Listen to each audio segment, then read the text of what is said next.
여러분 안녕하십니까? 지난 한 주간 남구청에서 있었던 소식을 모아 전해드리는 남구청 소식입니다. 먼저 첫 번째 소식입니다. 남구청이 2023 재난대응 안전훈련 전국평가에서 행정안전부 장관 기관 표창을 수상했습니다. 이번 평가에서 남구청은 지난해 행안부가 새로 도입해 실시한 안전한국훈련, 레디코리아 실전훈련에서 높은 평가를 받았습니다. 남구청은 지난해 국무총리 기관 표창을 수상한 데 이어 올해 2년 연속 기관 표창을 받았습니다. 남구청은 지난 21일 지역 주민의 삶의 질 향상과 아름다운 도심 경관 제공을 위해서 공업탑 달개빗길 경관 개선 사업을 완료하고 준공식을 가졌습니다. 이번 경관 개선 사업은 특별교부세 7억 원, 구비 2억 원 등 모두 9억 원을 투입해 남구 대표 하천인 여천천의 공업탑 달개빗길에 여천천 지하차도 및 교량의 야간 경관 조성을 위해서 벽화 타일과 문비를 개선하고 담쟁이 조명 박스 등을 설치했습니다. 한편 공업탑 달개빗길 경관 개선 사업은 지난해 6월 실시 설계 용역 완료 후 10월 착공에 들어가 올해 2월 준공했습니다. 만성 질환이 있는 홀로 사는 어르신들은 가끔 중복해서 약을 복용하거나 깜빡 잊고 거르는 경우가 많은데요. 이를 위해 울산 남구청 직원들이 오남용 방지 약 달력을 만들어 가정에 방문해 나눠주고 있습니다. 좋은 반응을 얻고 있습니다. 라경훈 기자가 보도합니다. 아침, 점심, 저녁, 그리고 밤. 일주일 하루에 4번으로 구분된 달력이 걸려 있습니다. 이 달력은 만성질환이 있는 홀로 사는 어르신들이 약 복용 시간을 헷갈려 오남용하는 것을 막아주는 약 달력입니다. 아침에 드신 약이 없거나 하면은 먹었구나 하고 생각하시면 되는 거예요. 그래서 아침, 점심, 저녁 이렇게 넣으셔서 이제 한 달에 이렇게 한 번에 다 넣으셔서 까먹지 않고 다음에 이렇게 드시면 돼요. 하나씩. 남구청이 독거노인들의 올바른 약 복용을 위해 팔을 걷어붙이고 2천여 가구에 직접 방문해 나눠주는 약 달력 사업을 펴고 있습니다. 관내에 홀로 사시는 어르신들의 올바른 투약 관리와 건강한 생활을 지원하기 위해 본 사업을 추진하게 되었습니다. 이로 인해 약물 오남용 예방 그리고 규칙적인 복약 관리를 돕게 되어 큰 보람을 느낍니다. 혈압약과 당뇨약 같이 하루라도 거르거나 약을 먹었는지 헷갈려 중복 복용을 하게 되면 노인에게 위험할 수 있기 때문에 이제 약 달력은 필수품이 됐습니다. 저녁에 먹었는지 안 먹었는지 몰라가지고 내가 오늘 먹었나 하고 또 아침에 일어나가지고 저녁에 자다가 일어나서도 내가 그거 안 먹었는가 보니까 진짜 먹을 때도 있었거든요. 근데 그런 것이 없어서 잘 만들어 주신 것 같아요. 남구청은 앞으로도 더 많은 약 달력을 독거노인 가구에 나눠줄 계획입니다. 달력에 붙은 작은 주머니 하나가 독거노인의 잘못된 약 복용을 막고 건강을 지켜주는 든든한 동반자가 되고 있습니다. JCN 뉴스 라경훈입니다.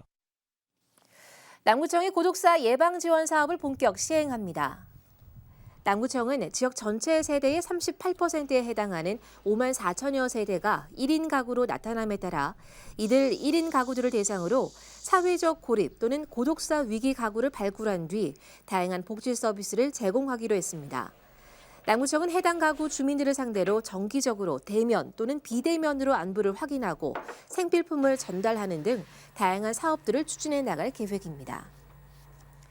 남구청이 소상공인들의 자금난 해소를 위해서 소상공인 경영 안정자금 300억 원을 지원합니다.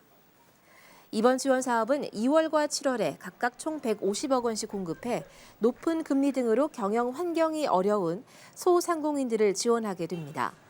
남구에 사업장을 둔 소상공인이면 누구나 신청 가능하며 대출 한도는 업체당 최대 5천만 원으로 대출 이자의 2%를 2년 동안 지원하게 됩니다. 신청은 22일부터 울산 신용보증재단 누리집을 통해서 온라인으로 선착순 접수합니다. 남구청은 저소득 청장년층 치과치료 지원 사업인 2024년 2플러스 사업의 지원 대상자를 모집합니다. 2플러스 사업은 남구민의 자발적 참여로 모금된 나눔 천사 기금으로 중위소득 80% 이하, 치아 질환으로 자립이 곤란한 60세 미만 청장년층 25명에 한해서 최대 300만 원까지 지원할 예정입니다. 거주지 동행정복지센터로 신청하면 됩니다.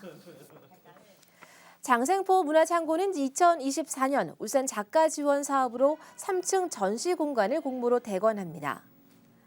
고래문화재단 누리집과 장생포 문화창고 누리집 두 곳에서 이달 24일까지, 울산에서 2월 6일 기준으로 6개월 이상 거주한 작가 또는 단체라면 누구든 신청할 수 있습니다. 선정 심사를 통해 선정된 작가는 3월 12일 전시 일정 조율 후 4월부터 부대 시설을 포함해 전시장을 사용할 수 있습니다. 이어서 간추린 소식입니다. 남구청은 매년 주민 불편을 야기하는 재건축 등 대형 공사장 소음과 비산먼지를 관리해 주민에게 정온한 생활 환경을 돌려주고자 오늘 3월부터 소음 비산먼지 사업장 남구형 특별관리를 실시합니다. 남구청은 소상공인을 위한 각종 지원 정책을 담은 소상공인 지원사업 안내책자를 2,000부 발간해 관련 유관기관과 업종별 협회, 상인회, 동행정복지센터 등에 배포하고 누구나 쉽게 볼 수 있도록 했으며 남구청 누리집의 소상공인 지원 메뉴에서도 확인할 수 있습니다. 남구청은 음성 지원이 필요한 시각장애인, 난독증, 고령자 등 정보 취약계층을 위해서 홈페이지 내 게시판에 별도의 프로그램 설치 없이도 쉽고 편리하게 첨부 문서를 바로 보고 음성으로 들을 수 있도록 개선했습니다. 남구보건소는 비만 및 과체중인 남구 주민 25명을 대상으로 제1기 비만 탈출 비만 관리교실 참여자를 모집한다고 밝히고 오는 3월 5일과 6일 이틀간 오후 1시부터 5시 30분까지 보건소 2층 체력 단련실에서 참가 신청을 받습니다. 참가자는 3월 12일부터 16주간 함께하며 참가비는 무료입니다. 지금까지 남구 소식이었습니다. 고맙습니다.